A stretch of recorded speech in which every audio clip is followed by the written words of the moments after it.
Ito po yung ating, ito na po yung, sakto po yung ginawa ng Panginoon the other last day.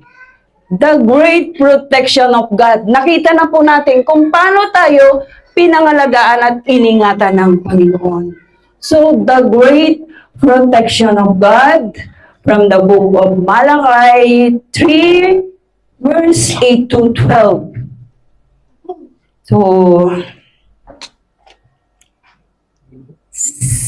marami po talaga siguro ang ayaw ihayag ang chapter na to, ang Malachi 3, because we are directly na ginagamit natin is from Malachi 3:10. Kasi andun agad yung pagpapala, andun agad yung biyaya ng Panginoon. But we need to start from Malachi 3:8. Muna, 8 and 9 dapat pagdaanan muna natin yon bago natin ma-receive ang pagpapala ng Panginoon. So, from the book of Malachi 3:8,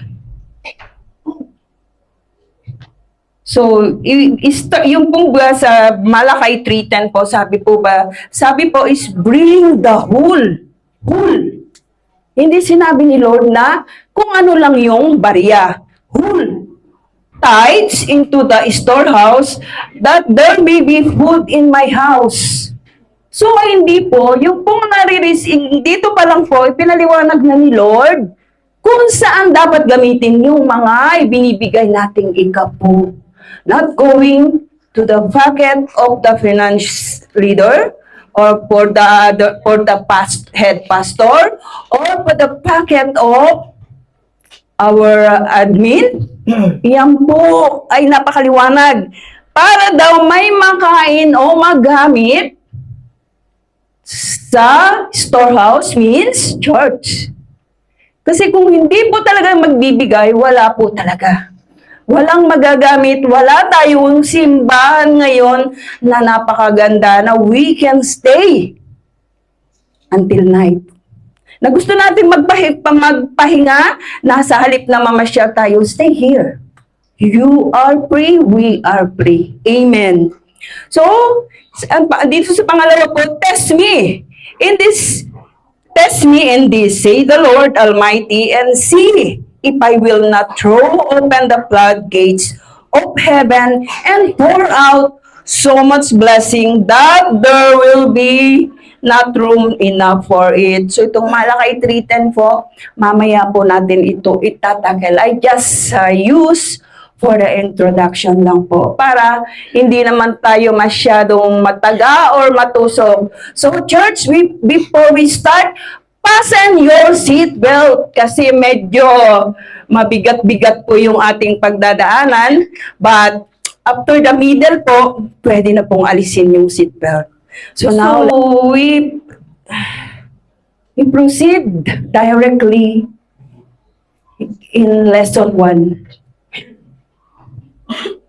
Lesson 1, this is the accusation from the Malachi chapter 3 verse 8. Ito po yung pinakamadugo sa chapter na to. Na lahat ayaw ito basahin, ayaw ito ihayag. Ako din po nung una talagang direct lang ako na nagpupunta sa verse 10. Kasi po, pag binasa mo ito, sabi nga, will men rob God? Pero, ang totoo na nagsalita dito ay ang Panginoon. Tinatanong niya kung ninakawan nga ba natin siya. But, siya pa rin ang sumagot, yes. You have robbed me. Sabi niya, oo, pinagnakawan niyo ako. So, ang kausap niya dito ay, nung unang panahon ay mga Israelites.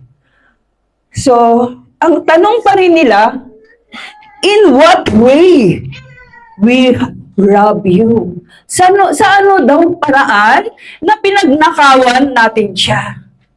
See, di ba? kung iisipin mo, napakasakit, talagang napakagrabe. Kung tutusok sa puso mo, yung akusasyon ng Panginoon na pinagnakawan natin siya, direct na sinabi ng Panginoon, yes, pinagnakawan niyo ako. Pero ang tanong ng mga Israelites, sa anong paraan, sa anong pamamaraan, sa anong paraan daw natin siya pinagnakawan? So, ang sagot niya directly din is, dahil sa ating ikapo at alay.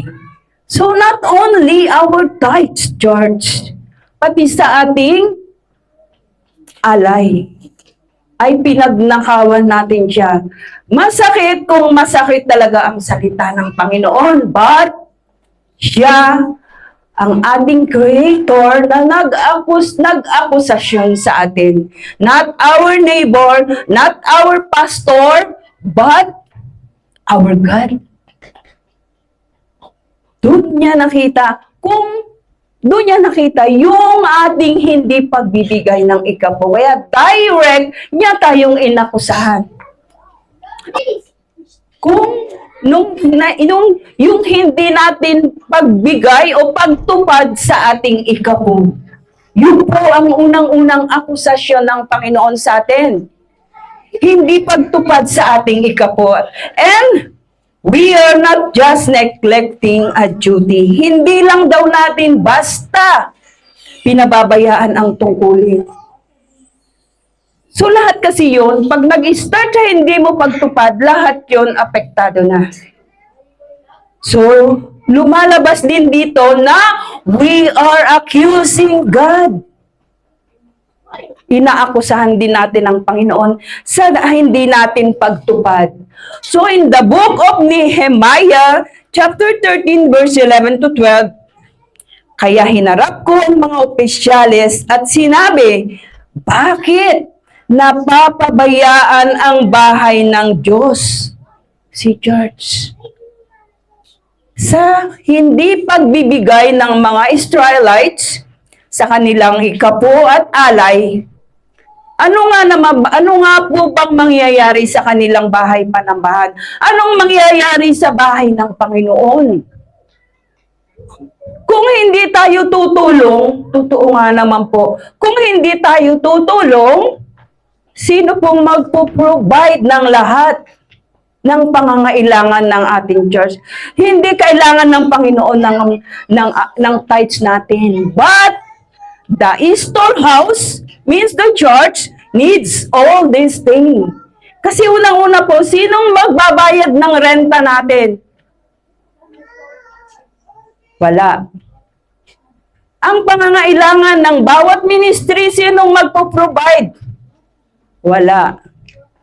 Yung mga kailangan natin, breakfast, everything, kailangan po yun. So, kung hindi talaga tayo tutulong sa storehouse para mapunan ang pangangailangan ng ating storehouse, wala pong mangyayari. Wala pong mag-provide ng isa. Kaya masakit kung masakit na akusahan tayo ng Panginoon dahil po sa ating kakulangan. Dahil po sa ating pagkukulang. Kaya nangyayari yon. So, kaya nga po ang ano dito, bakit daw napabayaan ang bahay ng Diyos? Yun ang mababasa dito sa Book of Nehemiah, chapter 13, verse 11 to 12.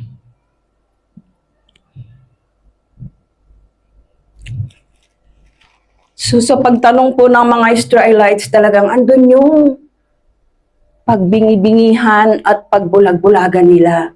Na nangyayari na even now, nangyayari din yun. Na alam nila yung pangangailangan ng storehouse nila, pero nagtatanong pa rin sila sa anong paraan na naninakawan ka namin. But they know. They know.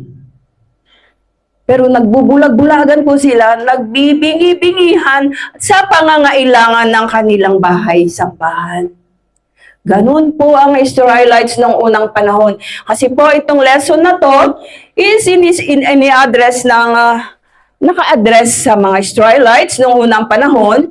Then, for all believers. So, believers means kasama tayo doon. Because we are believers. Kasama tayo doon. Not only for the Israelites ng unang panahon, hanggang ngayon. Hanggang ngayon, kasama ang lahat ng believers na dapat alam nila yung tungkulin nila. Amen. So, tunay nga po na sa verse 8 na yan, talaga pong lahat ng magbabasa niyan, lalo't hindi tumutupad ay masasaktan. Tunay nga talaga namang napakatalim ng salita ng Panginoon. Basahin po natin, ito yung patotoo from the book of Hebrews 4, chapter 4, verse 12.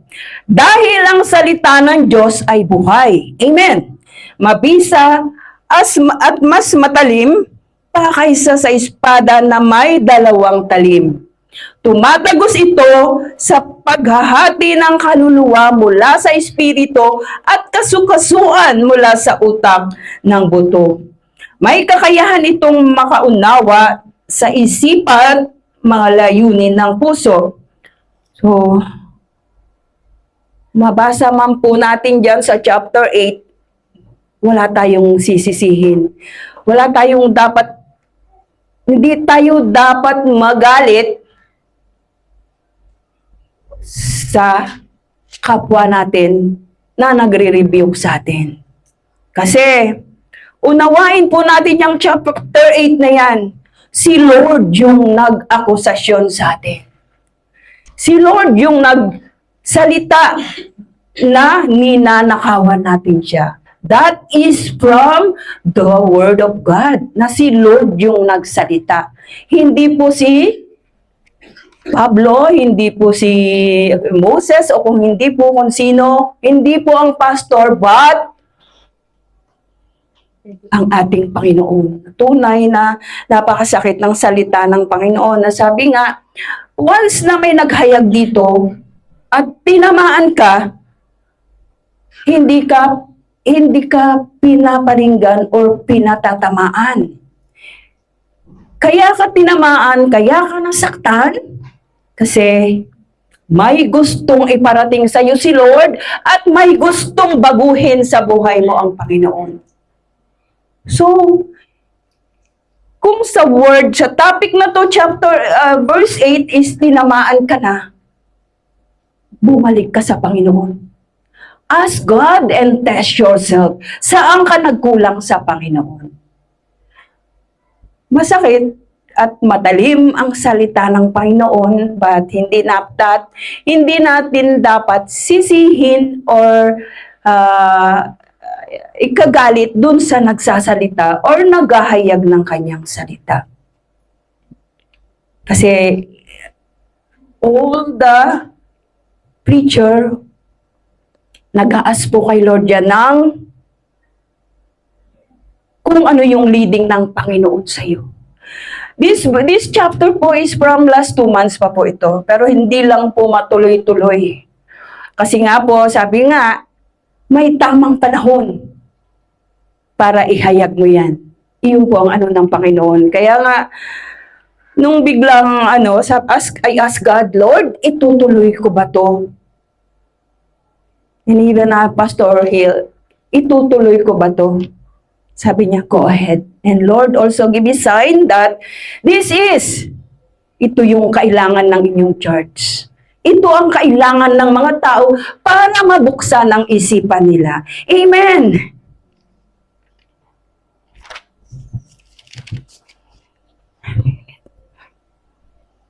Okay po, we proceed to lesson 2.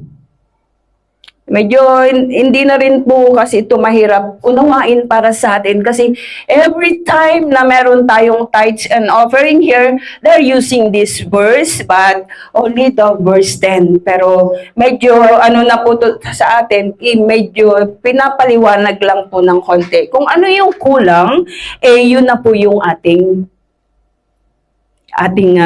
medyo papaliwanag. So, Lesson 2, the storehouse principle. From the Malachi 3:8 to 10.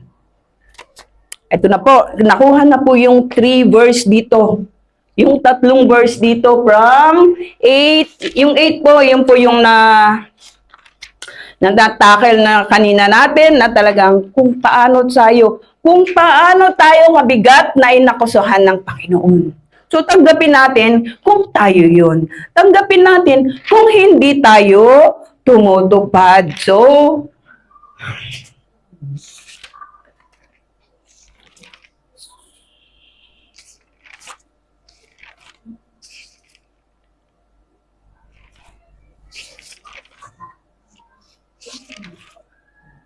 okay. So, yan pong, this is the storehouse principle ay nag-i-start po sa verse 8, 9, and 10. So, 3 verse na po yung sinakop niyan. Ito yung storehouse. So, sa 9 po, napapaloob din dyan, you are cursed with a curse, for you rob me, even this whole nation. Isinumpa kayo sa pamamagitan ng isang sumpa sapagkat ninakawan ninyo ako at ng buong bansang ito. So, ito pa po, medyo mabigat din tong verse 9 kasi sabi nga niya, isinumpa kayo sa pamamagitan ng isang sumpa. Ito po, because of the hindi natin pagtupad o pagsunod, ito po yung isa pang binigay sa atin ng Panginoon. First, dun sa unang akusasyon, now is the curse. Ito po yun. Nasabi nga, you are cursed with a curse, for you rob me, even the whole nation. And yung 10, yun na yung utos, andito lang po lahat yun, yung command, bring all the tithes into the storehouse, and there may be food in my house, and try or test me now in this, say the Lord of hosts. If I will not open for you the windows of heaven and pour out for you such blessing that there will not be room enough to receive it. Iyan po ang nasasakupan ng the storehouse principle. So, storehouse means, alam na po natin, ang tinatawag na storehouse sa Bible, storehouse is the God house. Ito po ang tinatawag na storehouse. Ito po ang tinatawag na storehouse. So, dun po sa verse 9, sabi nga, you are cursed. Tayo daw ay isinumpa ng sumpa. So, di po ba, napakabigat din nun. Sa hindi natin pagtupad sa dapat nating ibigay na para kay Lord, iyan na ang ibibigay, matatanggap natin dyan sa loob. Kasi po, and the storehouse is a God house, our giving is not for men. Yung binibigay daw natin ay hindi para sa tao, but for the purposes of God. Yung po ay sa pangangailangan ng ating storehouse. Hindi po napupunta yan sa bulsa ng ating finance leader or our head pastor. Iyan po ay nagagamit monthly sa pangangailangan ng ating bahay panambahan. So, minsan nga po, I know na abonado pa sila. Because sa kakulangan ng pagtupad, kakulangan ng pagsunod. Sorry, church, the word na ginagamit ko, but ito po yung leading sa atin ng Panginoon.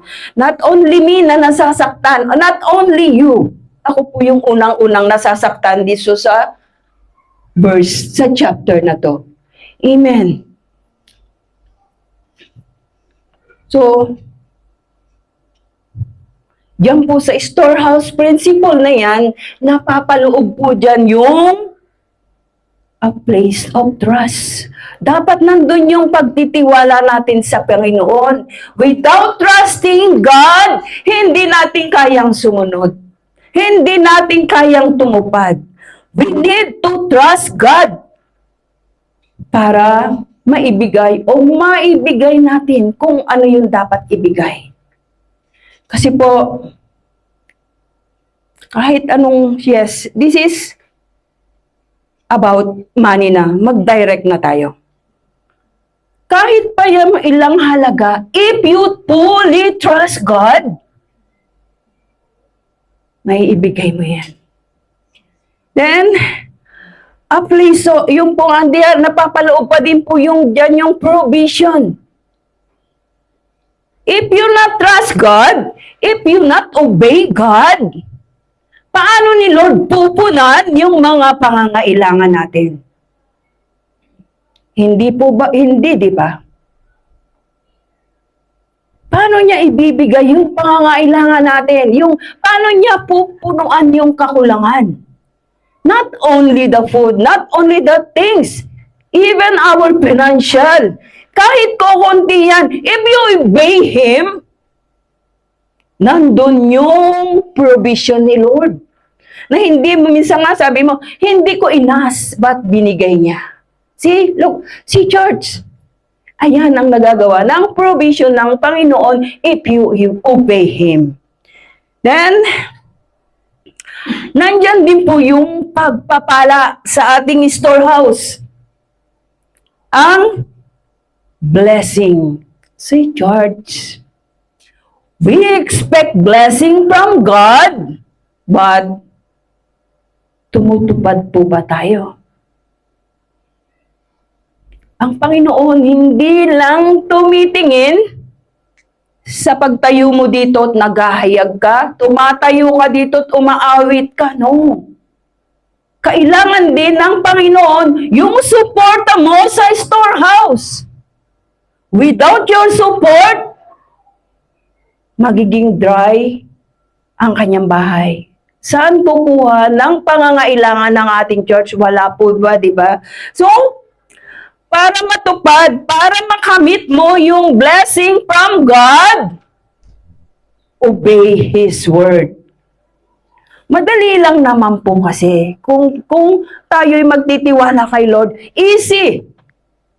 Nare-receive natin lahat to, yung ating magagawa nating magtiwala, makakamit natin yung mga provision from Him, at yung big blessing from Him. Matutupad lahat yan if we follow His word. Pero kung hindi, bahala ka dyan, pastor, bahala ka dyan, admin, bahala ka dyan, finance leader. Hindi po. They need also our help para sa ating storehouse, para mapunan ng lahat ng ito. Amen. So, God principle, give first. When we honor God with our first fruit, we activate His promises. So, kailangan po natin na i-honor si Lord. I-honor sa ating first fruit. Hindi lang yung basta nagiging last option natin si Lord. Dapat unang-una siya ma-provide yung para sa Kanya. Sabi nga, put God first. Put God first. Sabi nga, give first. Then,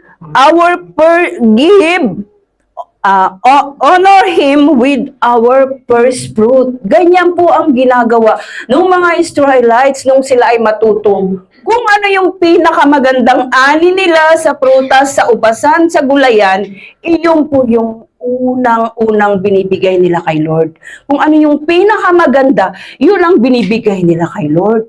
Hindi yung if you have lost money, pills, yun yung ibibigay mo sa church. Hindi po. Ang sabi nga niya dito, bring whole. Whole. Full tithes. So dapat buo yung magaganda, yung first fruit ang ibigay natin sa Panginoon. Hindi kung ano po yung barya, yun lang po ang ibibigay natin. So when we honor God with our first fruit, we activate His promises. So, napapaloob po dyan. Pag in-honor natin si Lord, mararamdaman agad natin yung kanyang pagmamahal, yung ating pananampalataya, yung katapatan natin sa Panginoon, yung humility, and the forgiveness. Talagang maraming mababago sa iyo if you honor Him with your first fruit. Hindi po natin dapat gawin na last option natin si Lord. Ito pa po, sabi nga, medyo babawi-bawi na tayo. Kung kanina medyo tayo talagang tinusok, talagang sinaktan, inakusahan ni Lord. Ito na po, medyo babawi na tayo. Malapit-lapit na natin tanggalin yung ating seatbelt. Wait lang po. Faithful giving invites supernatural blessing. God promised to open the windows of heaven and pour out blessing beyond measure. In Jesus' name. So, the storehouse principle is not about obligation. Yung pong ating ikapo at alay ay hindi po obligasyon, but about relationship and trust in God's faithfulness. Hindi po yun obligasyon yung ating pagbibigay, but ito po ay tungkol sa ating relasyon at pag-ibig sa ating Panginoon at pagtitiwala sa kanyang katapatan sa atin. Ganun nakatapat ang Panginoon, pero nagagawa pa rin nating siyang akusahan, nagagawan pa rin natin siyang pagdamutan. Yun yung napakasakit sa Panginoon. Kung nasaktan tayo, na inakusahan tayo ng Panginoon ng magnanakaw or rob, mas masakit po yung ginagawa natin sa Kanya. Mas masakit yung pagdamutan mo ang Panginoon, na meron ka naman dapat ibigay, pero hindi mo ibinibigay. Talagang pinagkakait mo para sa Panginoon. Mas masakit yun sa Panginoon. Kung ang Panginoon ang bumalik, at pagkaitang ka din niya ng hinihingi mo, mas masakit yun. But si Lord, nananatiling tapat sa ating lahat, nananatiling napakabait at napaka-humble na Panginoon sa ating lahat. Sa kabila ng ginagawa natin, sa kanyang pagkakait, nandyan yung katapatan ni Lord. Lord, I need this. Lord, ito yung prayer ko, Lord, but instant na ibinibigay ng Panginoon. Si Lord, nagagalit din yan, but once na humingi ka at gagamitin mo sa mabuting paraan, ibibigay niya. Pero mas masakit kung ano yung ginagawa natin sa kanyang pagkakait, pagdadamot sa ating Panginoon. Di po ba? Masakit. Masakit yung mga salitang lumalabas at pag-akusa ng Lord sa atin, but kailangan po nating tanggapin. If we really hindi tayo tumutupad. But if tumutupad ka naman, wala lang. Basta pakinggan mo lang yung salita. Pero kung hindi tayo tumutupad, really, andun yung pagyurak, para kang tinusok ng kutsilyo sa dibdib. Kasi po ako, pag hindi talaga ako nakakapagbigay, talagang kitang-kita ko yung palo ng Panginoon.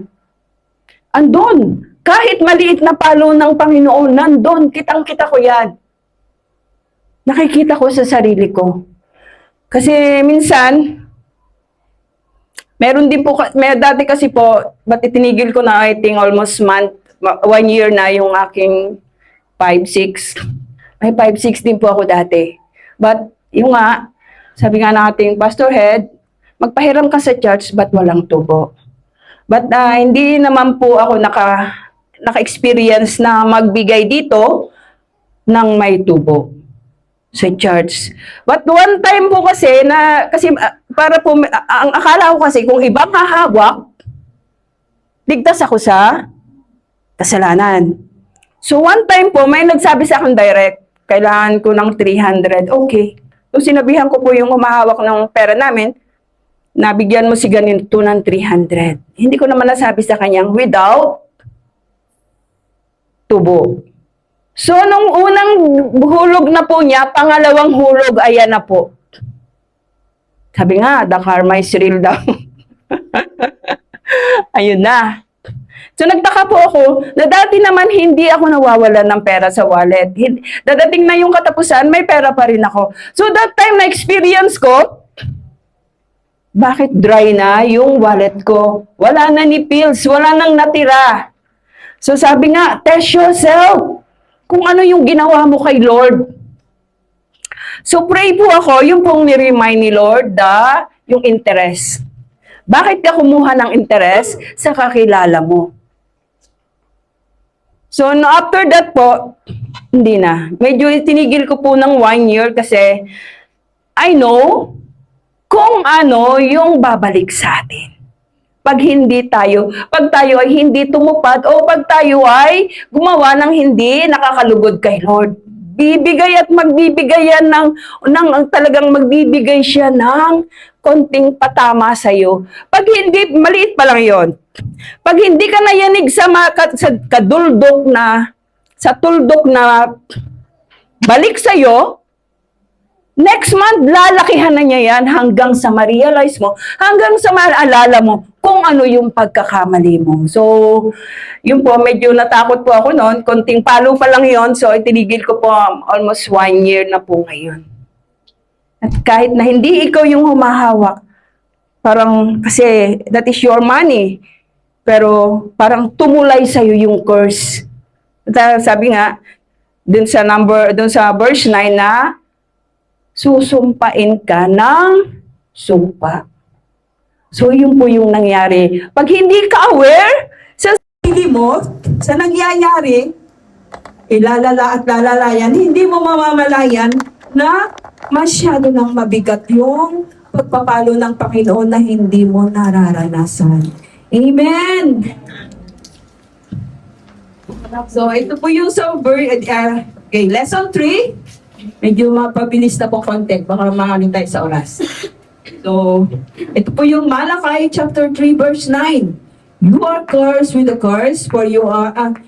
nandito po tayo sa lesson 3, the consequences of withholding. Hindi pa po natin matatanggal yung seatbelt natin. Wait lang po. Sabi po sa Malachi 3:9, you are cursed with a curse, for you are robbing me, even this whole nation. Isinumpa kayo sa pamamagitan ng sumpa sapagkat ninakawan niyo ako at ang buong bansang ito. Ito po ay papaloob sa consequences. So ano po yung matatanggap natin? Ano po yung mararanasan natin pag pinagkaitan natin ang Panginoon? So,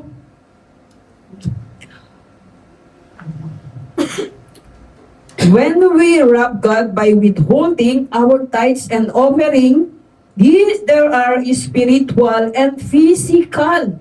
Kasi hindi lang po sa physical tayo, babalikan ng Panginoon. Even our spiritual and physical consequences in our lives. So, spiritual curse.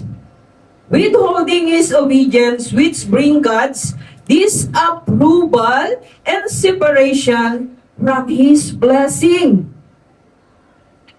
See, ang pagsuway po at ang ating hindi pagtupad at pagsunod sa ating Panginoon ay nagdudulot ng hindi pagsang-ayon ng Diyos at paghihiwalay sa kanyang mga pagpapala. So nakita natin, church, yung hindi natin pagtupad as a spirit, ito yung spiritual curse. Sinumpa spiritual curse na hindi sumasang-ayon ang Diyos. At makikita din natin yon paghihiwalay sa kanyang pagpapala. So hindi natin marireceive yung kanyang pagpapala dahil sa hindi natin pagtupad. That is the spiritual curse. So nasa Panginoon pa rin po yun. So second is the financial struggle. Robbing God lead to lack, debt, and constant pressure. So, ang hindi natin pagtupad, ang hindi natin pagsunod, ang pagnanakaw natin sa Diyos ay humahantong sa kakulangan at nagkakaroon pa tayong na talagang andun din yung hindi natin na makontrol yung sarili natin sa mga utang. And every area of our life. At nandun din yung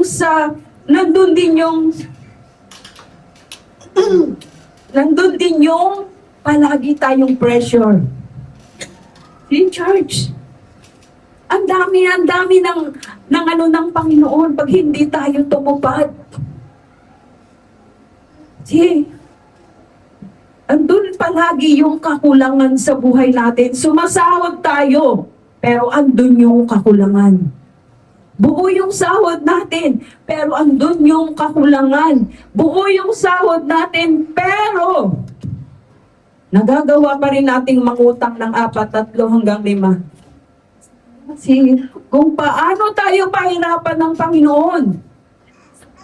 At pag nangyari ng lahat ng ito, of course, nandun na yung tension. Nandun na yung pressure. Nandun na yung palaging magulo ang isip mo, masakit ang ulo mo kasi gawa ng lahat ng ito. Si church, pag tayo'y nagpabaya at hindi tayo tumupad, ito na ang lahat na mangyayari sa atin. So, pang-tatlo po, ito yung loss of provision. Yung pagkawala ng provision ng ating Panginoon. God may withhold His provision in every area of our life, si church. Kung tayo kung pinagkakaitan natin ng Panginoon, eto po, bumaliktad din. God may withhold His provision. See, maaring ipagkait, hindi ibigay ng Diyos ang mga pangangailangan natin sa bawat aspeto ng ating buhay. Diba siya ang ating provider? How He provide all we need kung tayo hindi tumutupad. See, kung kayang-kaya nating pagkaitan o pagdamutan ng Panginoon, kayang-kaya din ng Panginoon na i-stop lahat ng provision sa aspeto ng ating buhay. Ganun ang Panginoon. Kaya minsan may isip mo na lang, bakit kaya? Inaas ko to kay Lord. But God not provide. Hindi niya binibigay. Kasi si Lord din, kung tayo pinagtamutan natin siya sa kukunting halaga na hinihingi niya na dapat para sa Kanya, tayo din, lahat ng provision sa aspeto ng buhay natin, pwede din niyang i-stop. Ganyan ang Panginoon. Pwede niyang ipagkait din kasi nga tayo, pinagdadaputan natin ng Panginoon. So, si Lord din, vice versa, gagawin din ng Panginoon sa atin yun. Really, napakasakit ng salita ng Panginoon, pero kailangan nating tanggapin. Kailangan nating pag-aralan, kailangan nating tanggapin na ang salita ng Panginoon ay matalib. So,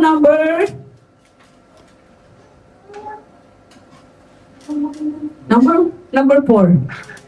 Sabi nga, open doors to enemy. This obedience give the enemy legal ground to attack.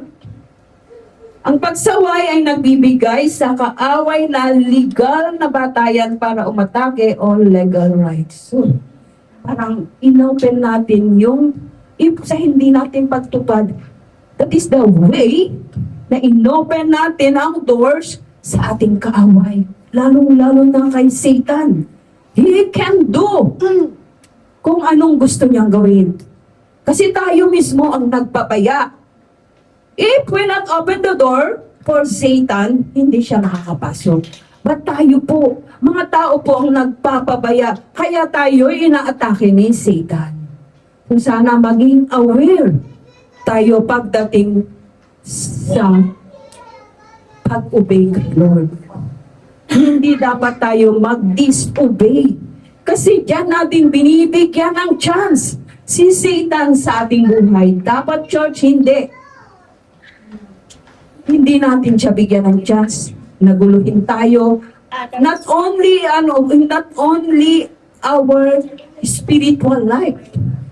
So sa financial din, sa lahat ng pangangailangan natin. Pag pinabayaan natin siya makapasok sa ating buhay, sira na ang lahat. Amen. So maging aware po tayo dito. Open doors to enemy. Kasi po lahat ng gawa ng kaaway, that is, I see Satan. So mapa sa church, mapa sa works natin, mapa sa labas, dapat maging aware tayo. So kailangan po talagang ipinapakita natin nila, pinakikita dito yung ating obedience to God. Amen. So number 5 po is yung God's discipline. God discipline those He loved to turn them back to obedience. So ito po ay nasa Proverbs 3:12, dahil dinidisiplina ni Yahweh ang kanyang mga minamahal katulad ng pakikitungo ng ama sa kanyang anak na nakalulugod sa kanya. So nandun, dinidisiplina tayo ng Panginoon.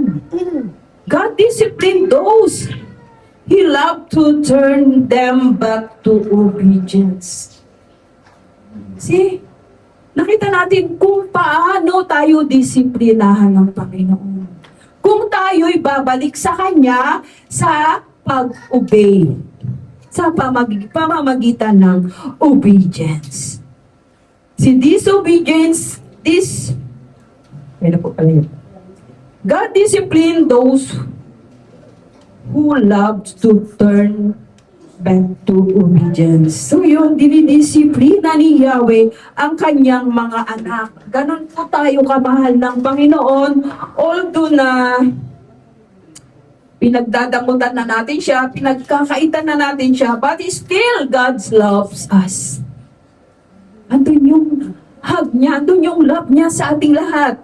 So,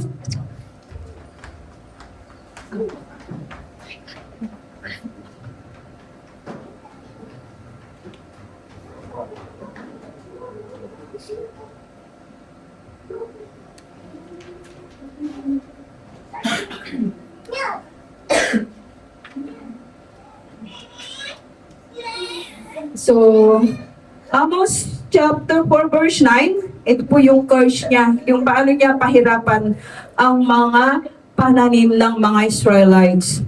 Pahihirapan ko kayo ng pagkalanta at amag, marami sa inyong mga halamanan, ng inyong mga ubasan, mga puno ng igos at olibo, kakainin silang lahat ng balang.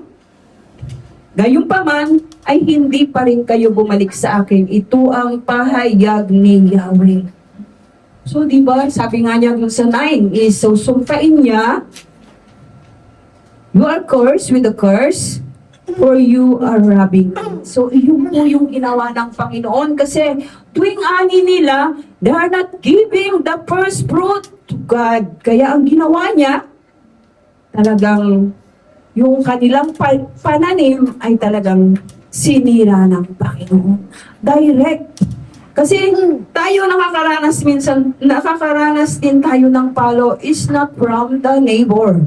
This is straight away from God.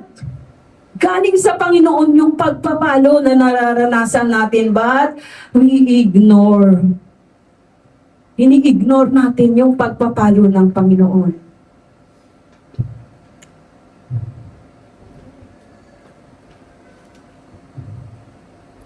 So, sabi nga, God is not man that He should be robbed. Ang Panginoon ay hindi tao na para nakawan natin. Honor Him with what is His.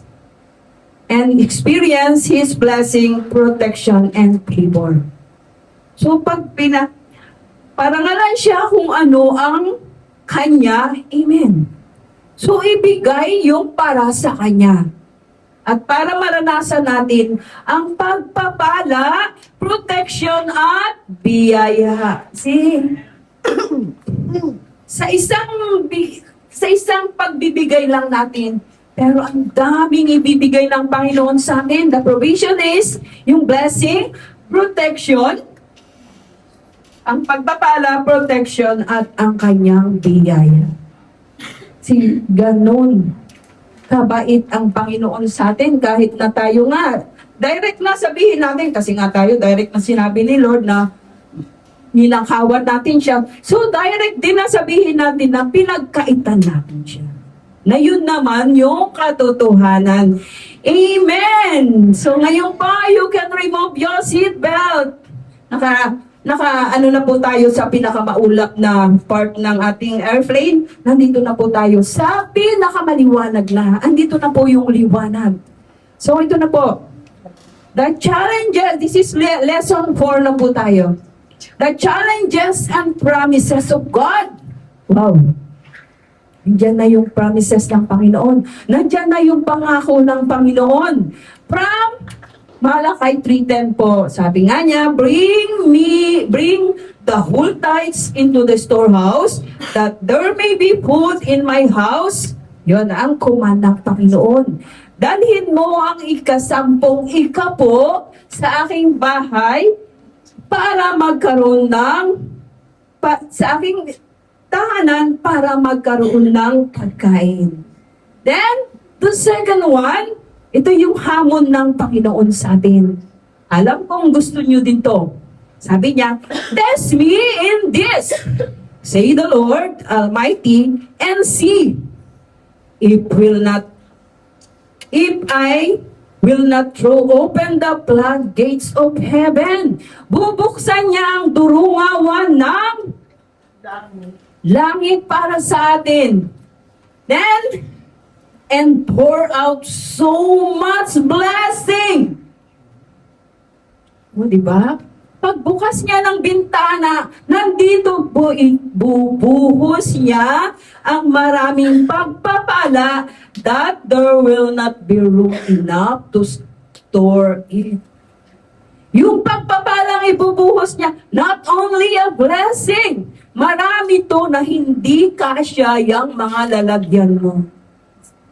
Ibig sabihin, siksik, lig-lig, at umaapaw na pagpapala ang ibibigay ng Panginoon.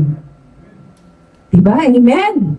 Sige, pagkatapos po ng tayo inakusahan, pagkatapos ng tayo sinumpa, ito po yung challenges and promises of God.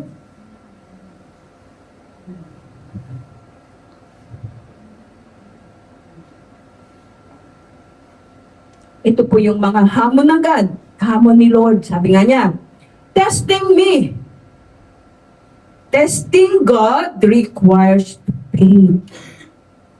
Yung pagsubok sa ating Diyos na may kasamang pananampalataya. Of course, you test Him without faith, hindi mangyayari yun. Kailangan i-test mo siya with your faith na mangyayari, na ibibigay niya, na ibubuhos niya. Amen. Bring the full tithes means trusting God.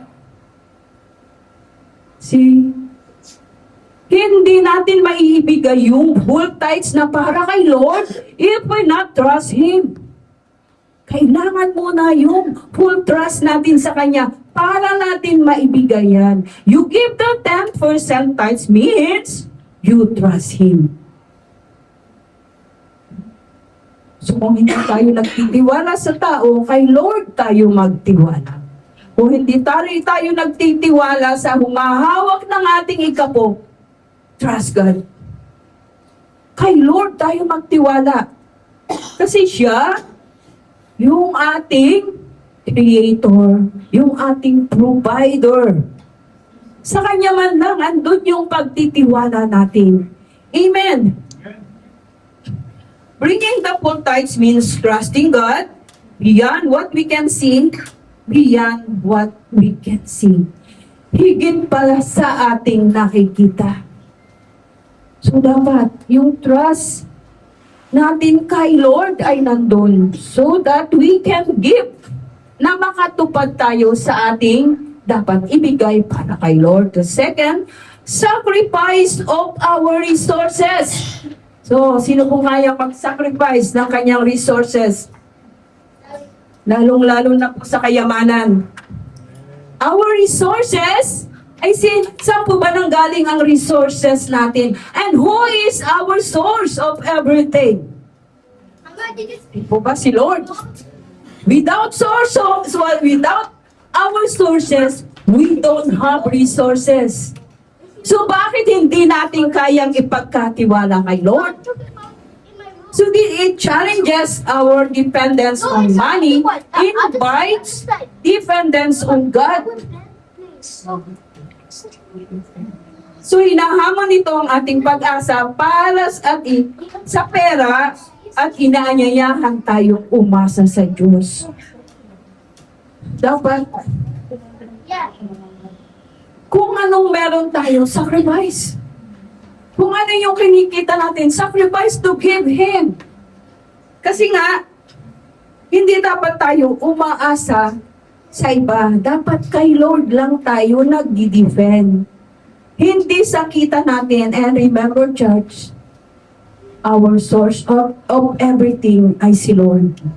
Without source, without God, we don't have resources. Kay Lord lang lahat ng gagaling. Kung ano yung tinatamasa natin ngayon, yung hawak natin ngayon, yung trabaho natin ngayon, yung sinasahod natin ngayon, ay galing lahat kay Lord.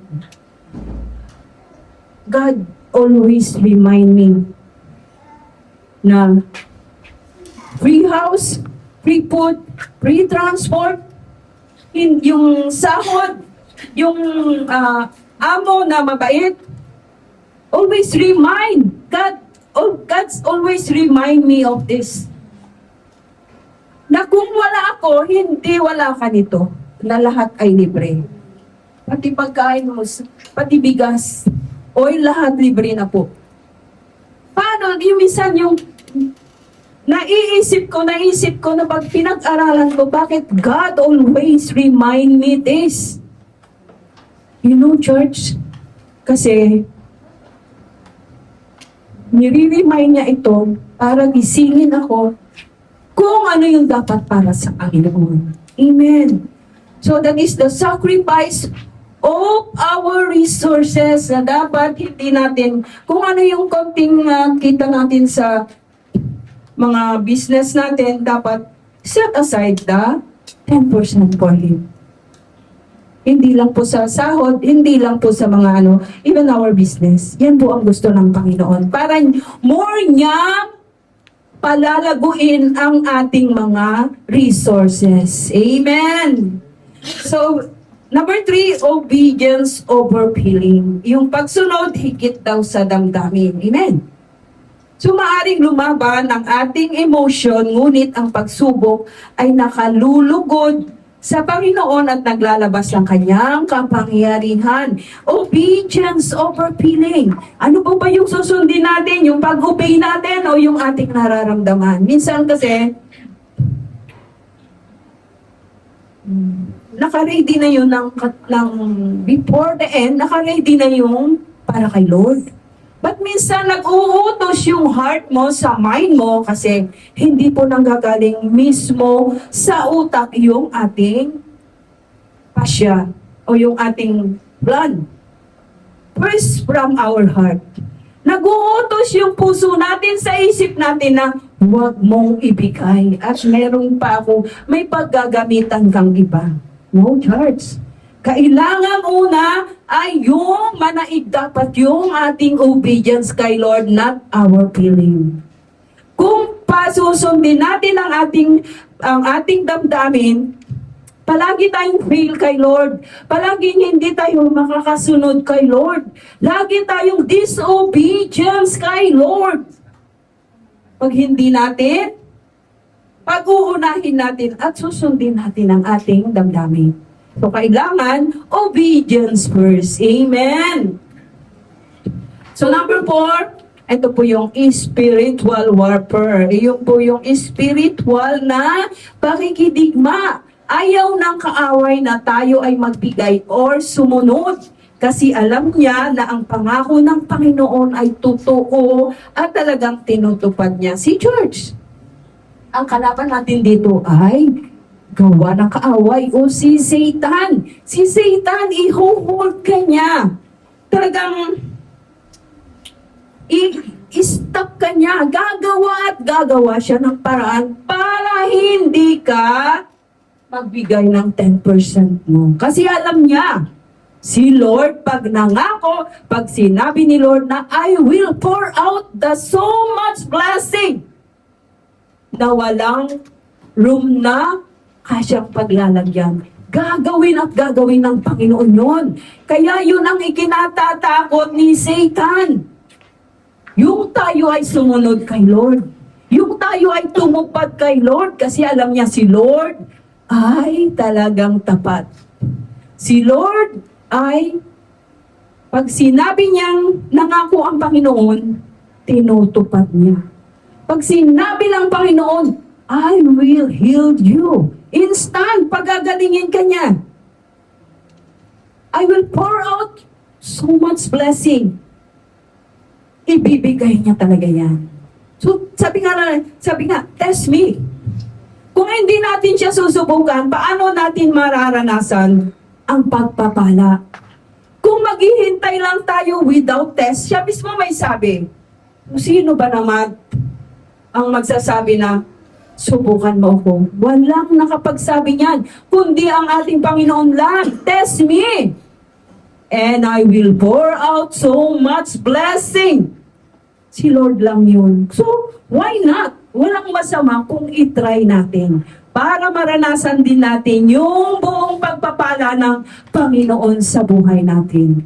Amen.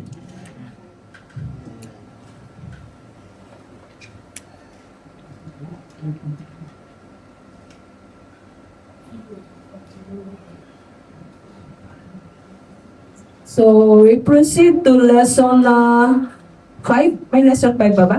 Wala na. Ha? Wala na. Hanggang 4 na lang. Okay.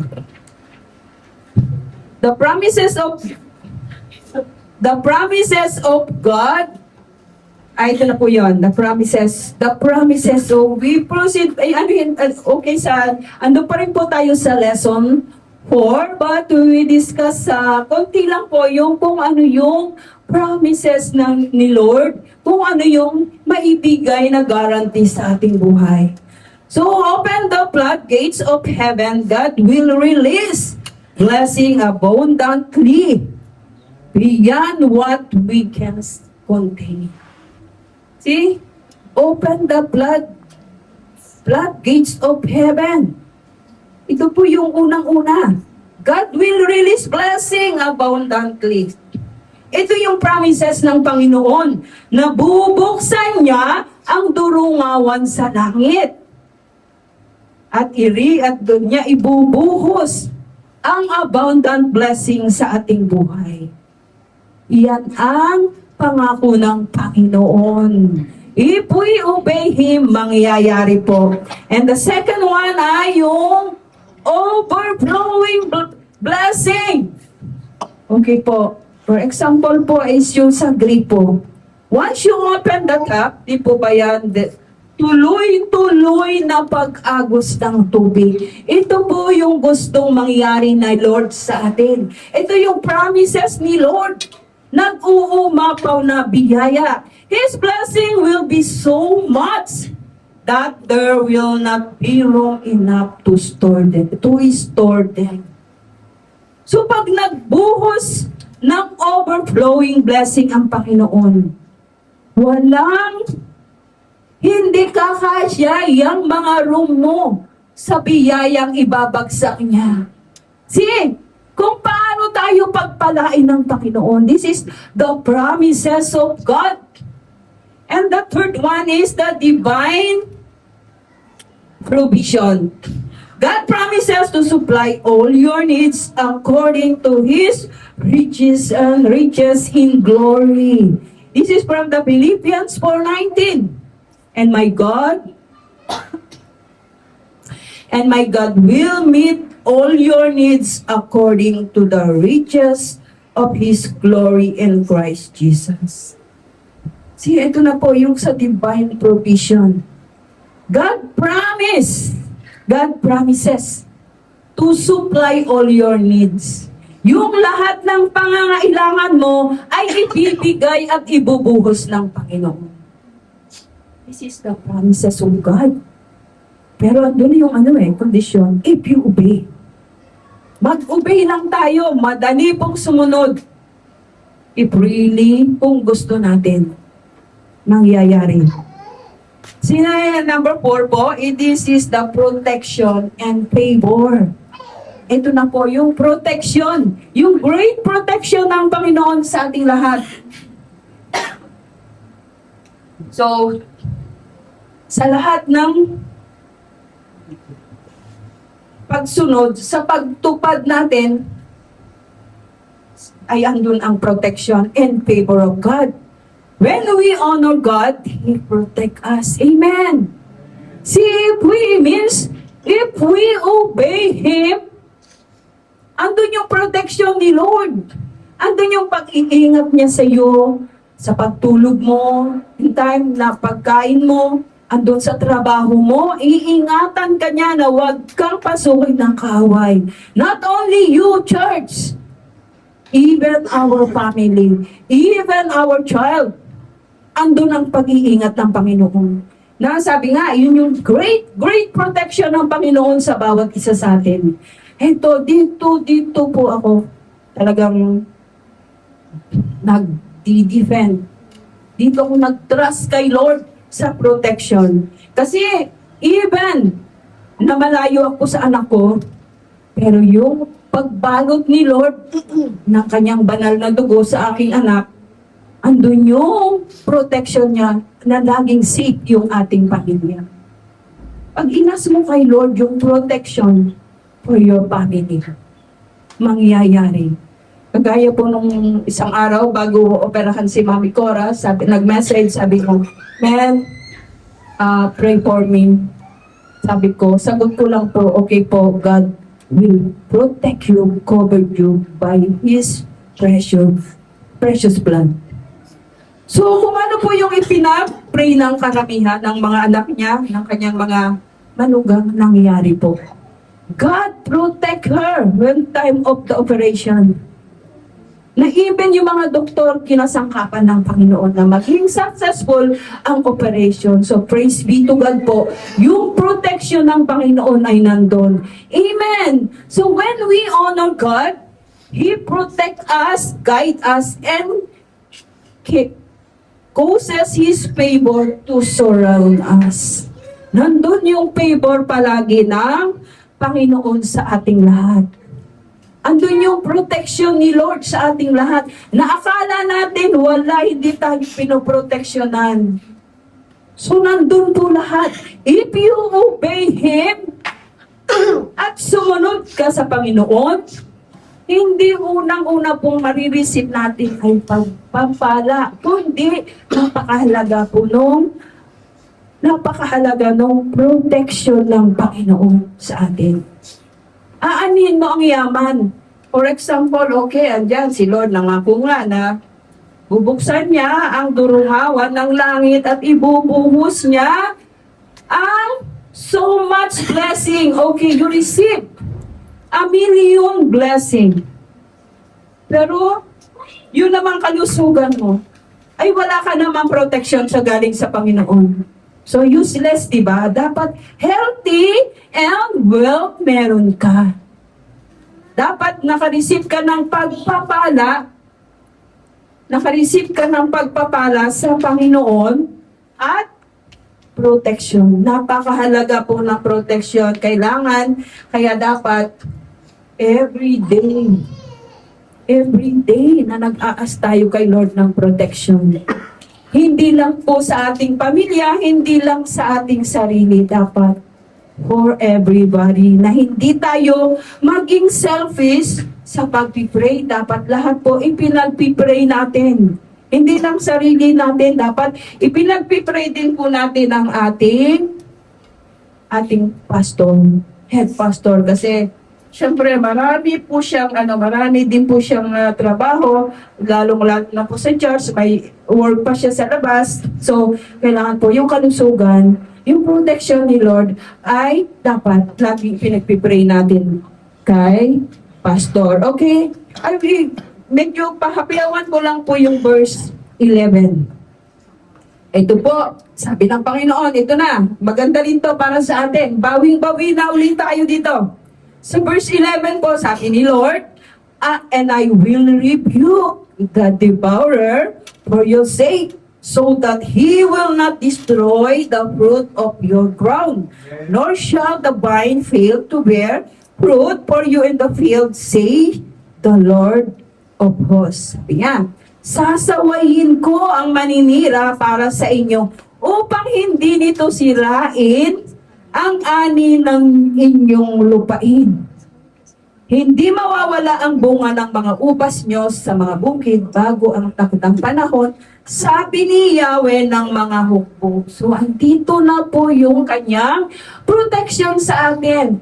Na kung sino man ang lumapit sa atin o meron mang nagtatangka na gawa ng kaaway or direct si Satan, nandyan si Lord, nasasawayin niya. He will rebuke si Satan na hindi tayo mapasok ng kaaway. So, bawing-bawi naman po tayo sa end na to, na talagang andun. Makita natin na prinotektahan na tayo ng Panginoon, not only us, including our family. Okay po, dito na po tayo sa conclusion na po tayo. So, church, remove your seatbelt. Nakabawi na po tayo. Maglalan na po tayo. Okay.